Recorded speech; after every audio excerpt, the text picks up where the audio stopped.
Avery, whose show is this?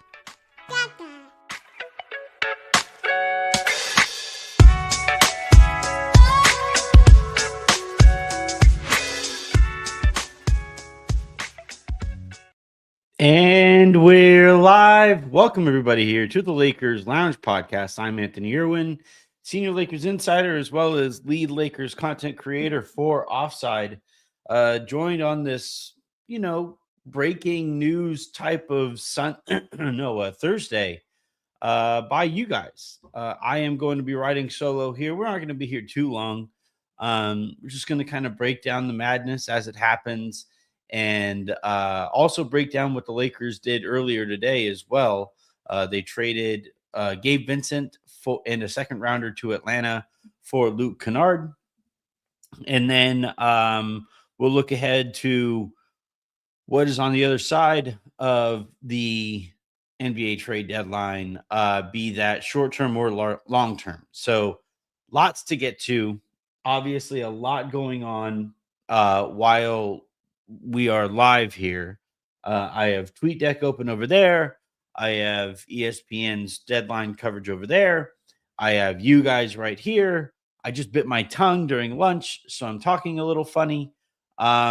Should be an interesting show. But anyway, let's go ahead and dive on in. A quick reminder, please hit that subscribe button. Please hit that like button. Please turn on those notifications.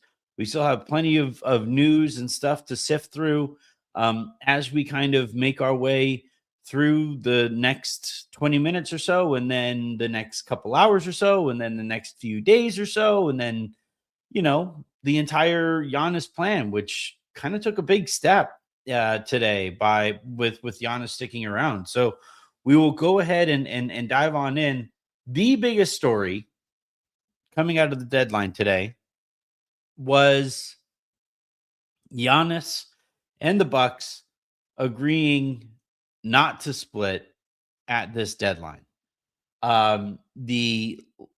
The Lakers, right? They didn't have enough, even if they would have included Reeves, they didn't have enough to get Giannis today. They did not factor into those conversations over the last week or so. Now, what they did try to do and what they were involved in over the course of the last week or so, and especially the last couple of days or so,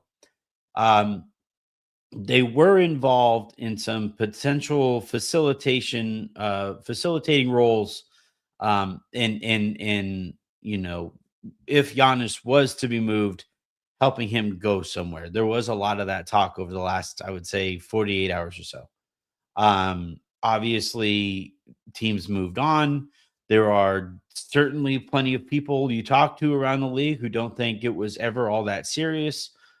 This time, at this very moment, for the Bucks to trade Giannis, and I think stemming from that, I think it's fair to have a little bit of doubt as to whether or not Giannis gets moved in the summer. And we'll talk about that as well. But seeing as the Lakers went into this deadline with basically a couple of goals in mind, meaning maintaining their flexibility for this upcoming summer, Giannis remaining on the board going into this summer was a very key development.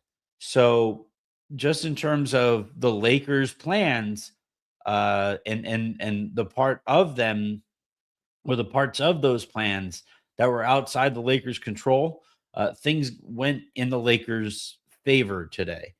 Now we will see to what extent Giannis, if he recommits to the Milwaukee Bucks, there's probably going to be a ton of reporting done over the next few months on the status of that relationship moving forward. And we will head into the summer and probably do this whole do-si-do all over again. And my one thing is, and I know that it's weird to say this now that the deadline kind of went in the Lakers' favor in this one specific regard. It is kind of weird to say this, but given that Giannis and Milwaukee, you know, like this is about as low as that relationship is probably going to get. We'll see what it looks like after the season. We'll see how the rest of the season goes. Eric Nem of the Athletic is reporting that Giannis plans to really give it a go when he is healthy and recovered from this calf injury, which kind of throws a wet towel over their tanking efforts. Um, so we'll see, like, after this season, how things feel with Giannis and with the Bucks. But to me, it's just hard to put too much into a plan,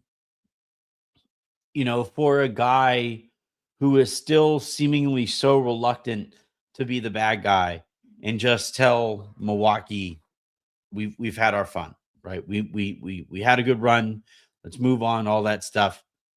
It's a concerning. Hold on, I'm just kind of keeping an eye on the.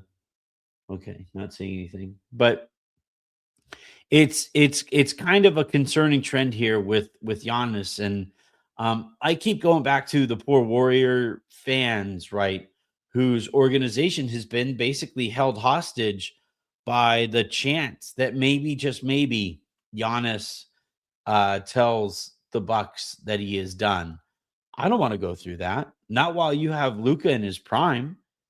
So to me, it's like, all right, do whatever you can to get as much intel on that situation over the course of the rest of the season as you can. And then at the beginning of the summer, I think it's when you look into it, you see how real things might be, but you get ready to execute plan B as quickly as you possibly can, because like the Lakers, they're hoping to build their team through the flexibility that comes with cap space, right?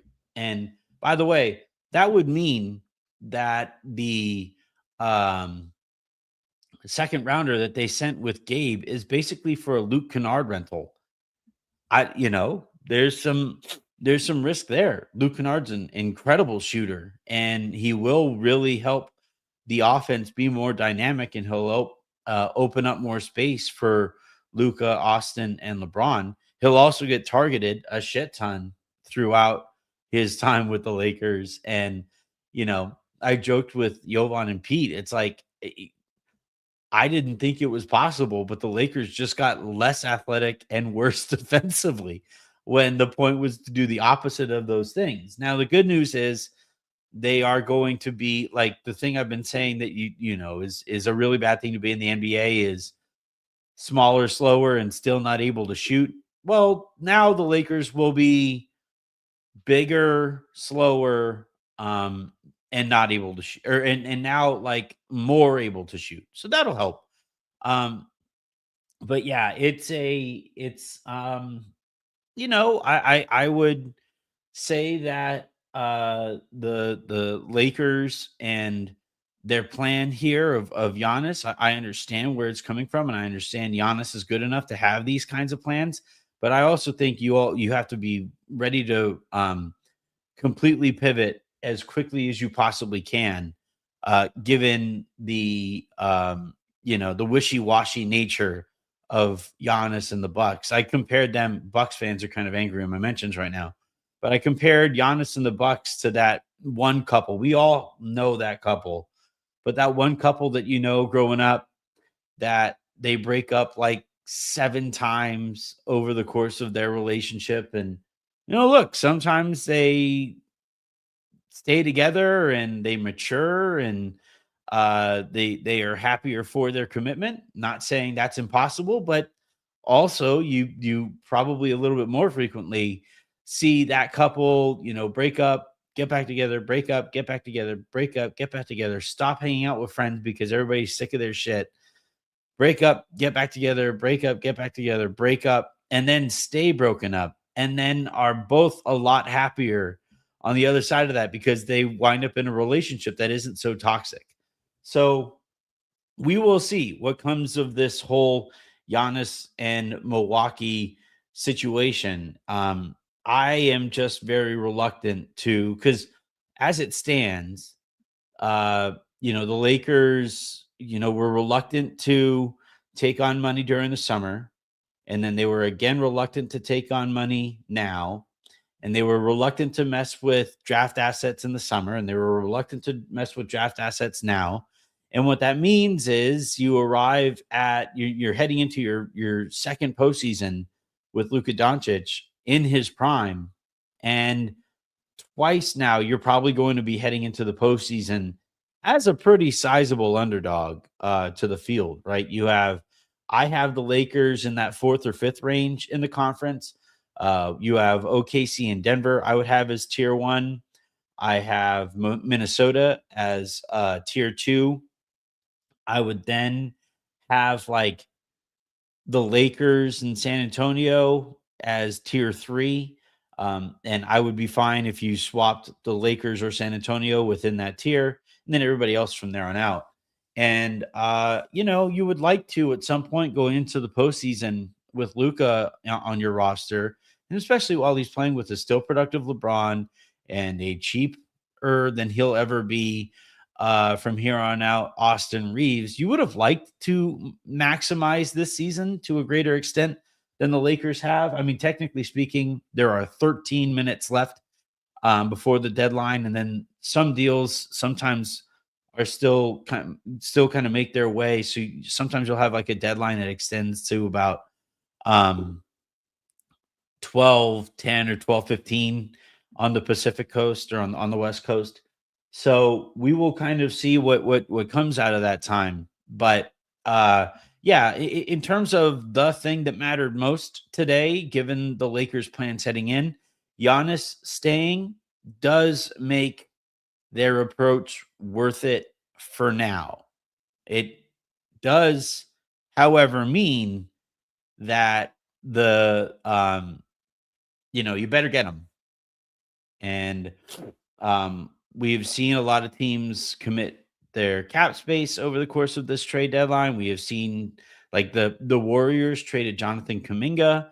Right now, you're still getting reports that the Lakers or that the Warriors are still hoping to have a chance at Giannis this summer. They probably hurt those chances over the last during this deadline.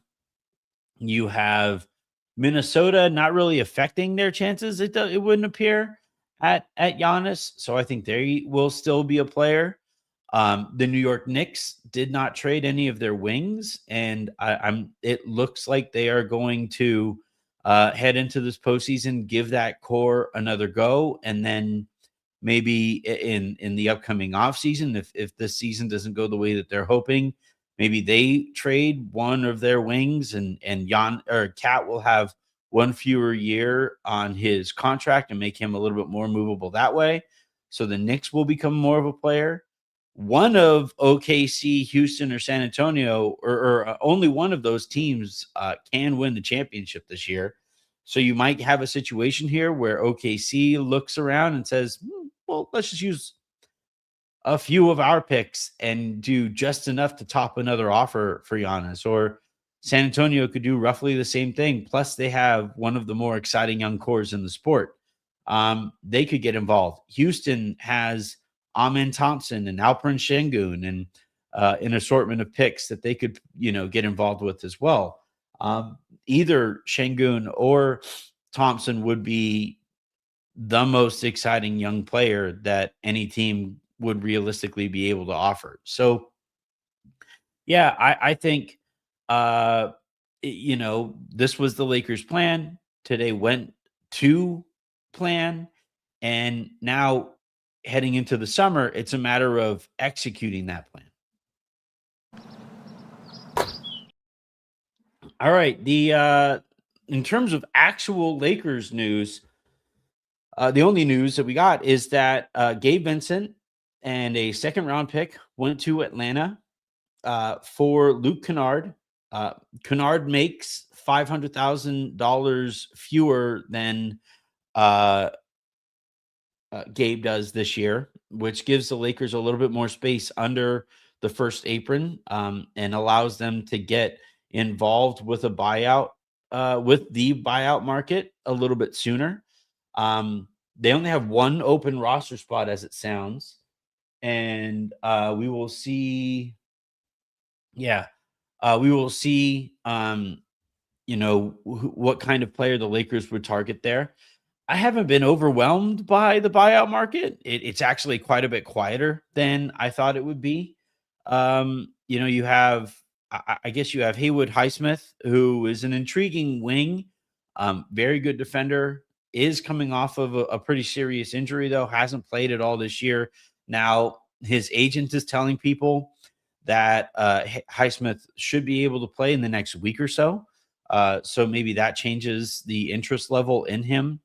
Lonzo Ball is also available, but he's been bad and he looks like he's kind of broken down now. So I don't know how interested in him I would be. Outside of that, you'll have some players that get waived, like George Niang was just waived. I believe he looks a little washed as well, and also plays a position that the Lakers have quite a few players at. So the Lakers are, we will see in the next half hour and then in the days stemming from this next half hour what the buyout market is going to kind of look like. And the Lakers will have one roster spot to be able to offer to players.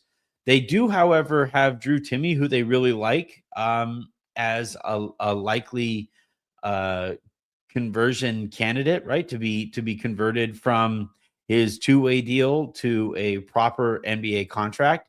I think he has played well enough to warrant that decision.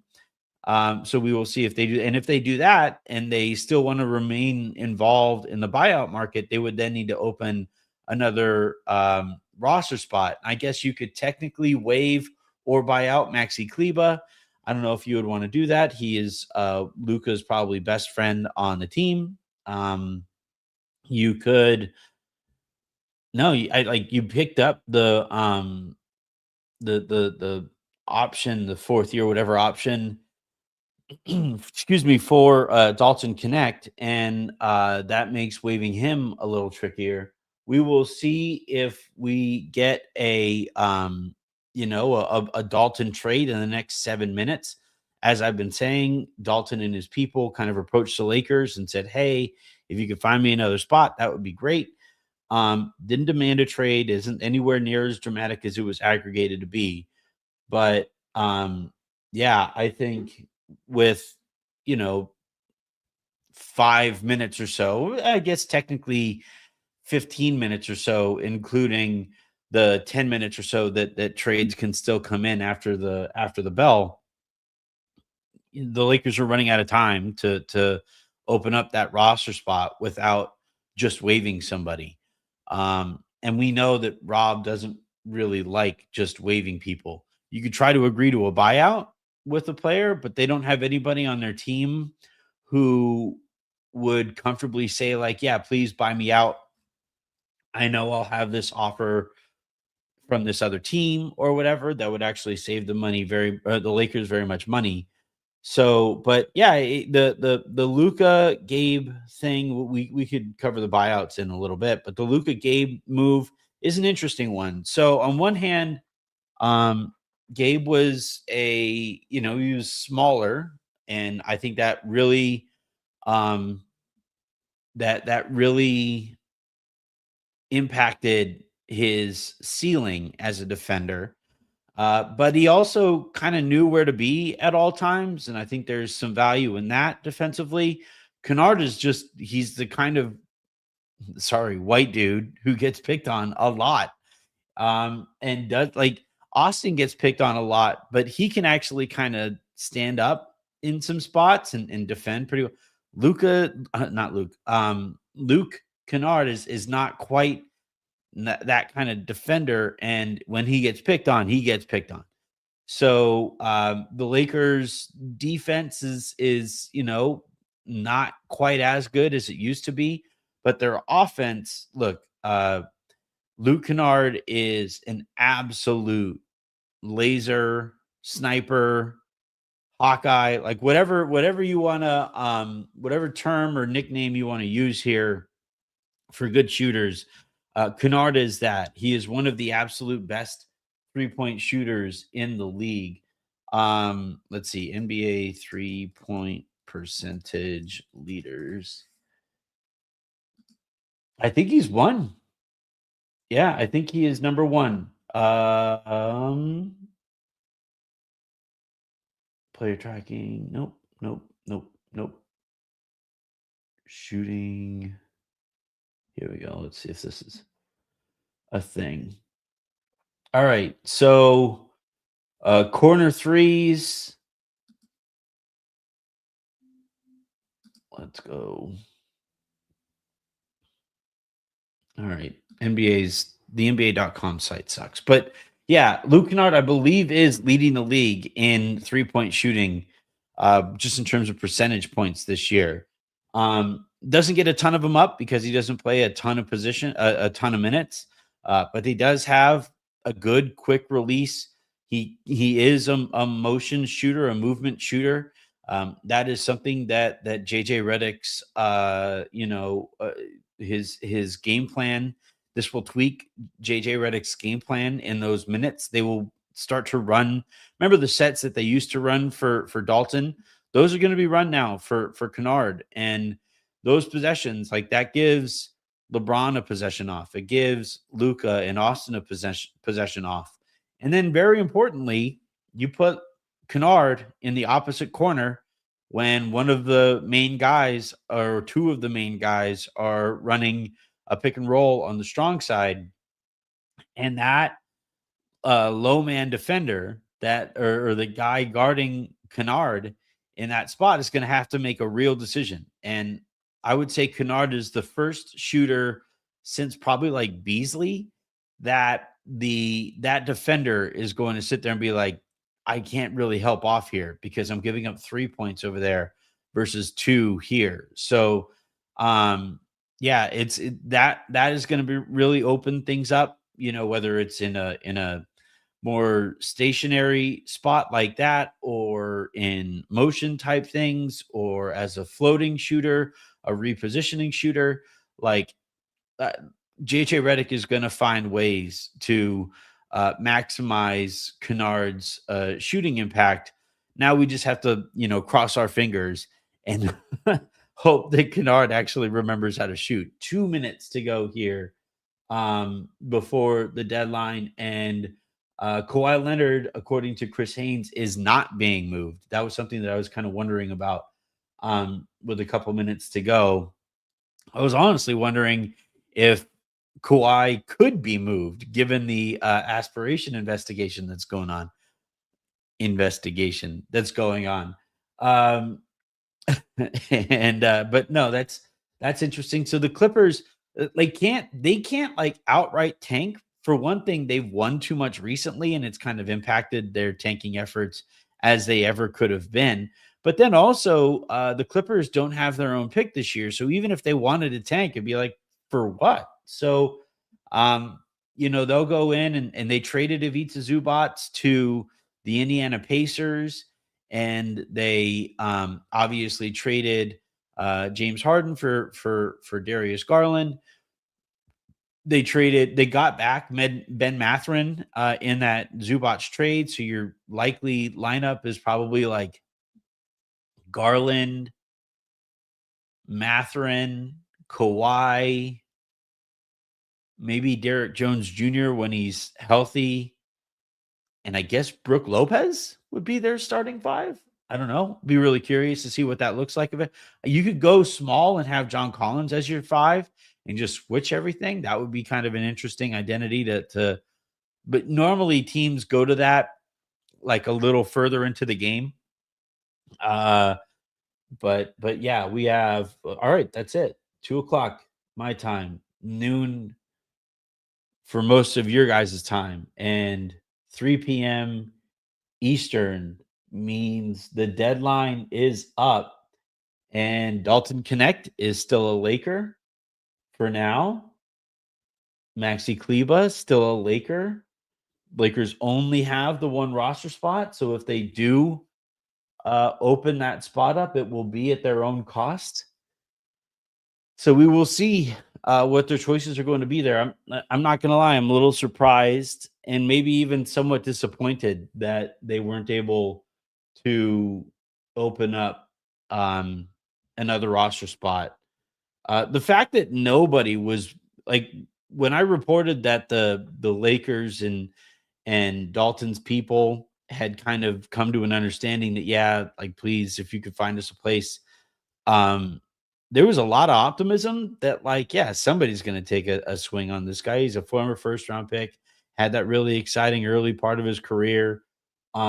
Surprised that nobody wanted to take a swing on Dalton for free, basically. Kind of wonder if picking up that option impacted the stances that were out there on Dalton Connect. Um, yeah, Domantas Sabonis not moved from Sacramento is interesting. That was a name that had been out there quite a bit. But for the Lakers, I it's like I said in the summer, given the parameters that the Lakers forced themselves to operate with, I would say they did okay. I think they did better last offseason or that, this most recent offseason that they did now or than they did now. Um, but like it doesn't matter what parameters the Lakers set on themselves. The teams that they're competing against aren't setting those parameters and thus are more flexible to actually improve their team. So once again, Luka will be, going into a playoff with the Lakers with a fairly underwhelming roster. Now we'll see if maybe Aiton plays above his head, given that he will kind of be playing for his next contract. He has a player option, but most guys would like to be able to opt out of their contract. And if he doesn't play very well, he would probably have to opt in. Um, yeah, I'm really curious what you guys think of this deadline, and I'll go into the chat here in a second. But as it stands right now, only tweak to the roster is no Gabe Vincent, Luke Kennard being added. Does give us the opportunity for the exciting Whites lineup. You could have Austin, Kennard, Luka, Laravia, and one of Timmy or Maxi, if you prefer. I think Timmy is better at basketball than Maxi is right now, but yeah, also kind of surprising that the Lakers weren't able to do anything with Maxi Kleba as an expiring and a respected veteran out there. Um, it's hard to do anything with expirings though when you aren't willing to attach any draft capital to it, and you are trying to turn a non-productive expiring contract into a productive expiring contract. Like there's no incentive for a team to do that and help the Lakers in that spot. So, um, yeah, I mean, it's just a continuation, honestly, of that cycle of like trade for expiring contracts, and then say how expirings are more valuable at the deadline. Don't trade those expiring contracts because you don't like the prices at the deadline. Those expiring contracts and thus the capital that you used to get them, they like that those assets get washed out, and you have these transaction cycles where slowly and surely your asset cash just keeps diminishing further and further and further. And like at no point, I can't recall Rob making a trade that involved sending a player out and bringing an asset back, like a draft pick back. And it's really difficult to maintain a respectable asset cash if you never do anything to replenish it other than like wait for new picks that come every year, right? So, yeah, I was kind of hoping that they would trade Rui and get like a second rounder or two back. I was kind of hoping that, like I said, you bail out a team that has a contract that's maybe for like a year longer than they would like. We know that the Lakers, or I know that the Lakers, were involved in some of those talks to maybe facilitate a Giannis trade. Once it became clear that Giannis wasn't moving, everybody kind of went about their business. Obviously, Kuminga gets traded for Kristaps Porzingis. Minnesota trades for Ayo Dosunmu. That one hurt. That one stung quite a bit. I did not want Minnesota to get him. They are quite a bit better, I think. And then you had Miami just kind of stand pat and say, well, nope, not even trading for Ja. Wonder how Heat fans feel today. And then, aside from that, the Lakers kind of stand pat. So let me take a quick second, come back, regain my thoughts, and we'll dive on into what comes next. As far as what comes next, again, it's buyout season, so they basically have a decision on their hands. Do you convert Drew Timme? And then by converting Drew Timme, that opens up another. Wow, the Brooklyn Nets are waiving Cam Thomas, allowing the scoring guard to enter free agency. The Nets made the decision to allow Thomas to find a new home. So, I'm on with you guys right now, and I guess I could send a text to see what's up, but hold on. So couple interesting things about Cam Thomas being waived, and this is according to Shams Charania of ESPN. Waiving him outright means that he doesn't have to worry about like being made whole. And so like, you will have teams that could offer more money and thus have a bit of an upper hand on him. But the Lakers won't have to offer a certain amount of money to Thomas to make sure he regains whatever he loses in being waived.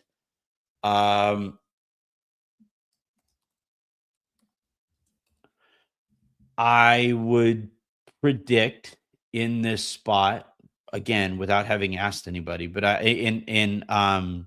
I would predict in this spot that this is the kind of move that the Lakers would usually kind of go after. Just because Rob likes pedigree. Now, the thing with Thomas is that like you traded for Kennard, and the Lakers traded for Kennard knowing that Cam was probably going to be waived. So like if that's going to be you don't need both Kennard and Thomas. Thomas is a bucket getter. Kennard makes his impact on the offensive side. So I wouldn't love this addition. Like just from a sheer talent point, I get it. I wouldn't love it. The other thing too is if you add Thomas, he's going to be looking to get him up. And I don't know, like you already have so many free agents on your books right now, free agents to be. And JJ Redick has already actually talked about having free agents on the Lakers books and the impact that has on the basketball. That adding another one, I wouldn't be like over the moon about. But he's an interesting candidate. We will see. Like Haywood Highsmith was waived, as I kind of mentioned earlier, and I think he is more interesting, crosses off more boxes. I think that the Lakers actually need here than Thomas does. I think who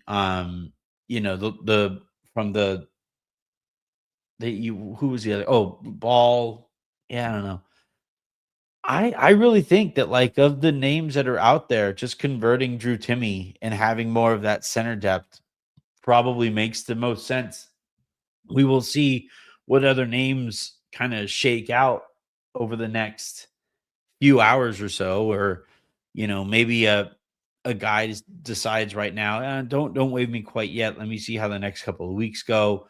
There are people talk around, talk to others around the league to see what kind of opportunities are out there, and then that player asks his team, yeah, go ahead and waive me. I have an opportunity over here. That will happen sometimes, but as it stands right now, I yeah, I'm not feeling it, and I'm not hearing anything as far as interest right now. Now, I've been on the air, so as soon as I hop off the air, I will look into it. But also, like, I think we will probably get some news on Cam Thomas relatively quickly.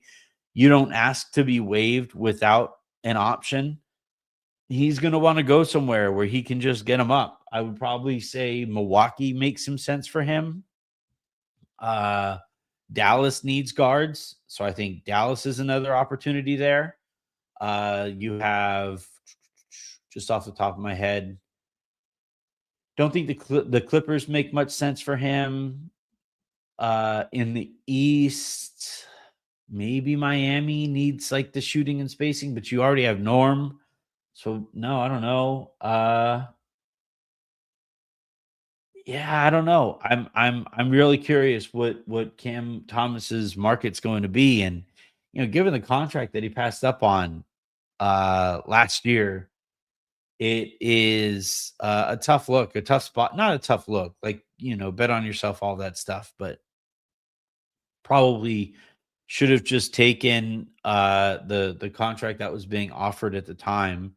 And now I don't know where he even goes. Like, even the other night when the Lakers played the Nets, he looked really, I don't know, just kind of, I mean, it might be situational, right? But he looked like that spark had kind of gone. So I maybe honestly, the Warriors, I could see him going to the Warriors. They need all like, their offense has been such a drag this year that I could see that being a potential fit.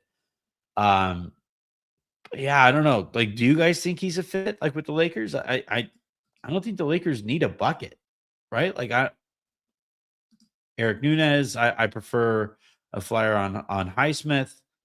Um, I agree with Adam here. Cam is definitely special on offense, but I don't think the Lakers' problem is ever going to be offense. Hopefully not. Like, if the Lakers' problem is offense, then they're screwed. Like, right? It's like, I don't know if you guys ever watched Sideways, but the one character, the guy who's getting married, used to do voiceovers, and he was at the bar and he's sitting there and he's saying, have you ever heard this voice before? and and he's like, and some side effects if you're taking this medication is da, da, da, da. And if you get any of those, you're dead, asshole. Like, that's kind of how I feel like the Lakers. If their if their problem at any point in the season from here on out is offense, you're dead, asshole. Like, that's I get it. Like, Laker time saying, isn't the Lakers best bench garbage? I think Kennard really helps the bench. You have, like, I was kind of thinking about this in my head. Should Smart continue to start? Does bringing in Kennard make it easier to start Laravia? Yeah, I like like, if the problem is offense, JJ needs to be out of here, because, like, if you can't make a good offense with Luka, with Austin, with LeBron, with Aiton, like, with Rui and with Kennard, if you can't figure out offense with those guys, then I don't know what it is you actually do here, kind of thing. But yeah, I'm really kind of curious. Still no word on interest in like, a lot of like reaction to Thomas being available, but I haven't seen any like names linked to him. I think a lot of teams are kind of reluctant to bring in a guy who is just very clearly going to be playing for his next contract, and doesn't play a whole lot of defense, meaning any defense, and I think that really complicates things. So we'll see what comes about. Thomas's market. A lot more interested in Highsmith. A lot more interested in Timmy. And yeah, the Hornets waived Mike Conley. The noise was he was thinking about going back to Minnesota. So that is probably not affecting the Lakers at all. And yeah, I don't know. I think I still come back to Highsmith. I liked Highsmith back in the summer, and I still continue to like him. So tell you what I'm going to do. This was kind of an emergency show, an emergency episode. Yeah, Omar Highsmith. Oh wait, we have a start comment, so I'll get to that before we get out of here too. But Highsmith is injured, but he is supposed to be back in the next week or so, according to his agent. Let me go into the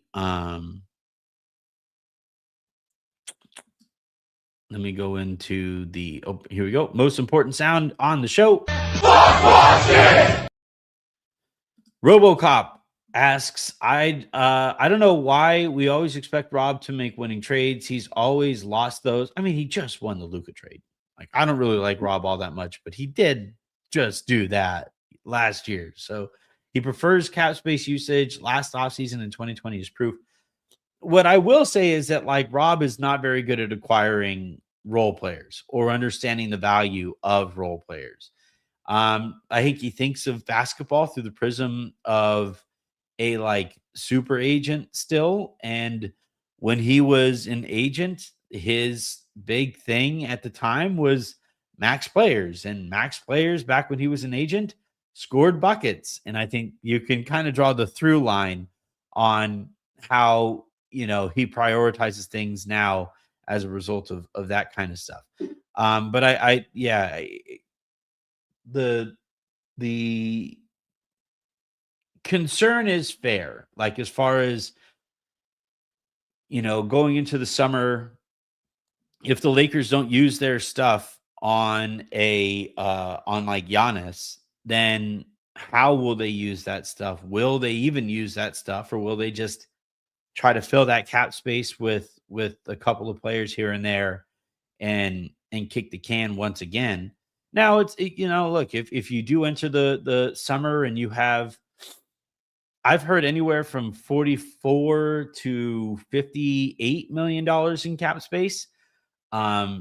It's in that range depending on whose rights they pick up and whose rights they waive and all that stuff. But yeah, and like, I understand the concern. I'm also like kind of excited to see what Luka Kennard can do in this offense. I'm really excited to see if that curse of 3-point shooting affects somebody as good as Kennard. It did a little bit with Beasley, and if it does with Kennard, then I do think it's time for the Lakers to seriously ask themselves, why do great shooters come here and forget how to shoot? So I think that'll be worth watching in a very dark, humoristic way. But yeah, I'm going to call this thing here. Check in on a couple of things, plan out the rest of the day from a content standpoint. And then the Lakers play tonight. The Lakers play the Philadelphia 76ers. They are the night game, or one of the night games. They play at home, and now you won't get Kennard in this one. You have physicals and all that stuff to go through. Maybe this trade gets rescinded. That would be funny. It would not. But we will see what comes of that news and stuff, and when Kennard will be available. And I'm sure we will get an update as far as what the Lakers are thinking about doing with their final roster spot. It's going to get filled one way or another. It's either going to be Timmy or a buyout. And then they will make a decision on either the extra two-way spot. Will they open another roster spot? All of that stuff is all kind of up in the air. So until the next time you guys hear from me, I'm Anthony Irwin saying have a great rest of your day. Make somebody else's, and I'll talk to you guys tonight.